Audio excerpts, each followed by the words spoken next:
Olaba ono Shalom yakava mu kkomera. Nnaku si nnyingi. Nnaku ntono nnyo yakava mu kkomera nga bamusibye. Naye bwe yava mu kkomera, interviews yasookerako ddala okukola. Yasookerako ddala okukola ng'akyalina ku kkooti. Yakubiriza bannayuganda n'abakunga n'abagaba bannaye ennaku z'omwezi 15 omwezi ogwa January omwaka 2026 mwenna bannayuganda mugende mulonde era mulonde Robert Kyagulanyi Ssentamu ng'ekimwogeza ekyo embeera gye yasanga mu kkomera embeera gye yalaba mu kkomera ng'abasibe abaliyo bangi bali innocent tebalina musango naye nga gavumenti terirwedde kubawuliriza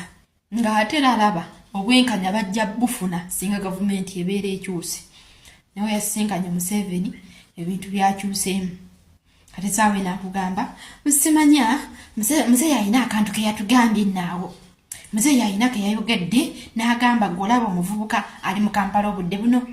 mu Kampala toyinamu yadde wa Luganda lo toyinamu relative wo yenna mu Kampala bazadde bo bali eyo mu kyalo kati ojja genda weekalakaase okuba omuntu ejjinja poliisi ekukwate ekusibe ekutwale ekusibe emyaka 6 mu kkomera obeereyo nga bakusibira obwereere oye ekituufu no mzee yabadde mutuufu awo so bino ebintu ebyokwekalakaasa mubigende empola byonna bye yalaba mu kkomera takyabijjukira era alaba nga bali mu kkomera bonna bali guilty obudde bwabwe buli butuuse balivaayo oba ekyo bagumiikirize tebalina kyakkola naye lwe yaviirayo ng'alabira ddala singa kisoboka gavumenti n'ekyuka ne ku olwo abantu abali mu kkomera ne bafuna obwenkanya bw'atyo ne Eddy Kenzo bwe yali Eddy Kenzo bifo nga tanasinkana Museveni naye yali munnange ng'ebintu abirabanga we biri era Eddy Kenzo akugamba gavumenti eno tetulina kye tugifunyeemu gavumenti erina kyekoledde bannayuganda nawe gwe yasinkana Museveni Eddy Kenzo ajja n'atugamba nze nasisinkanye omusajja nasisinkanye mwami Museveni naye ntuula naye yampadde obudde nyentuula naye twatudde babiri omusajja yannyonnyodde ebintu faluuku navuddewo nga mpunze n'atugamba omusajja yaŋŋambye Eddy Kenzo olaba emabega luli nga gavumenti yange tennajja nga gwe Eddy Kenzo tosobola kuyimba ensi neekumanya tosobola kufuna ssente z'olina budde buno nga tekisoboka ne kati mu gavumenti yange eno osobola kisobokera ddala nabawa emirembe oyimba n'otambula amawanga n'ogenda yonna gy'oyagadde teri akugambako lwaki gavumenti yange eno emirembe gye yaleeta namugamba olaba Eddy Kenzo nze we nagira mu buyinza Uganda yalina abantu miliyoni 11 naye kati essaawa eno Uganda yalina abantu miliyoni 45 okiraba abantu mbawadde emirembe Eddy Kenzo n'agamba kituufu yatugamba Faluku olaba nze gwolaba navaayo nga nswadde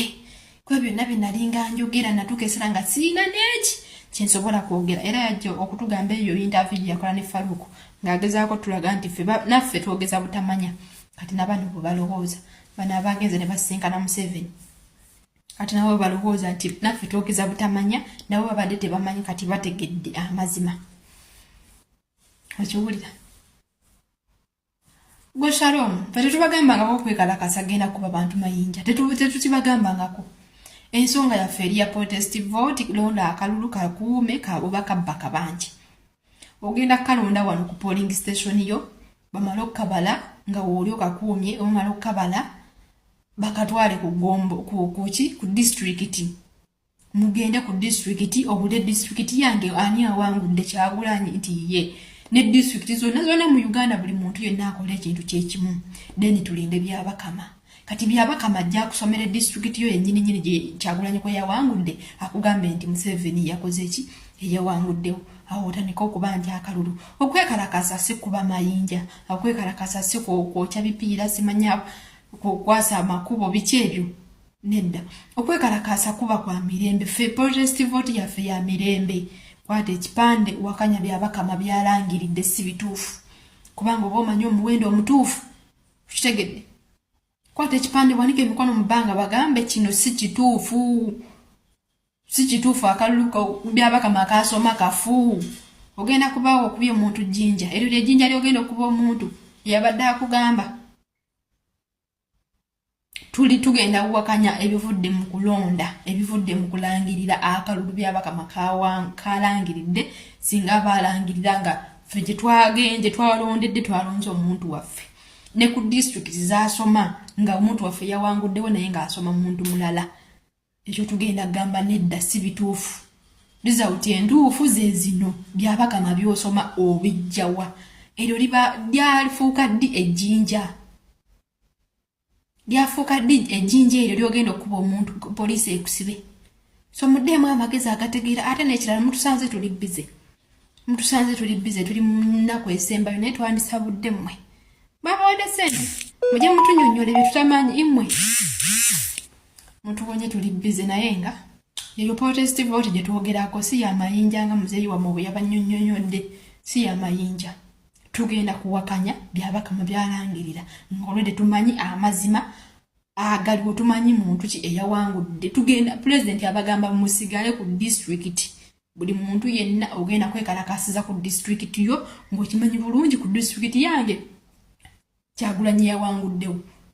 bitegedde kati owulirize byabakama byasoma kubanga byabakama akalulu kasoma ke kavudde ku district tasoma kano kavudde ku polling station asoma kavudde ku district kati ajja kulangirira ebivudde mu district yo ng'olwedde okimanyi bulungi Kyagulanyi yawanguddewo ate akugamba nti Museveni yawanguddewo awo tugenda mubuuza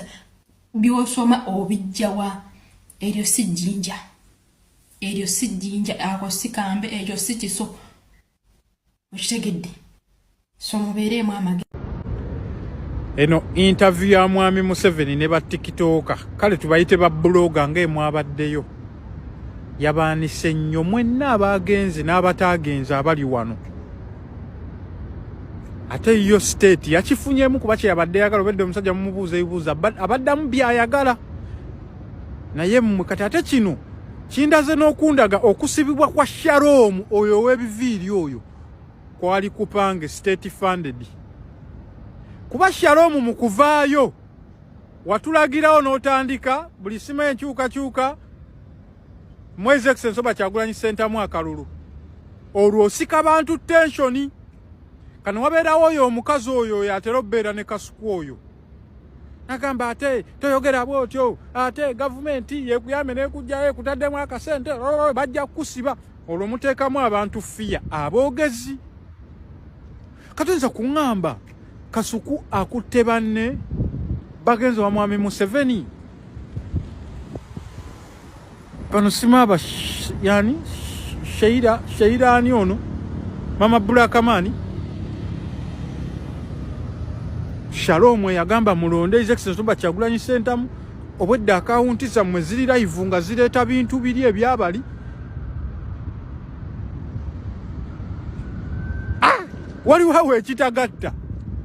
waliwo ekitagatta tukkirize tugaane kati ba blogger abakolera enaalemu abamu mweyanise mu lwatu naye ng'abalala era mukyaliyo naye ng'okusiibwa kwa Shalom tukkirize tugaane kwali kupange ku kye nnalabye wano ate buli eyagenzeyo akolera state buli n'abadde bakozesa social media handles zaabwe kati nammwe abantu babategedde yo state nga yo yafunyemu ekyayo yadde kyaganyo yitawo tekyabuumize naye kati nammwe babaanise mu bantu mulya mu lulime ne muluzise mulaga mufaayo eri omuntu wa wansi kumbe mujja ssente mu basajja bali ssente y'ekibi ssente y'omuntu wa wansi y'omuli w'omusolo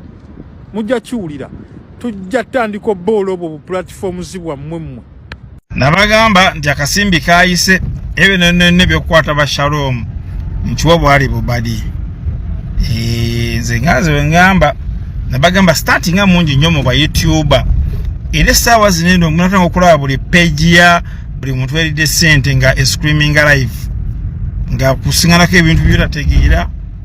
mumulindire mugenda kubalaba akasimbi kaayise mu bungi nno era tewewunya page y'omuntu gw'obadde weesiga ng'omanyi nti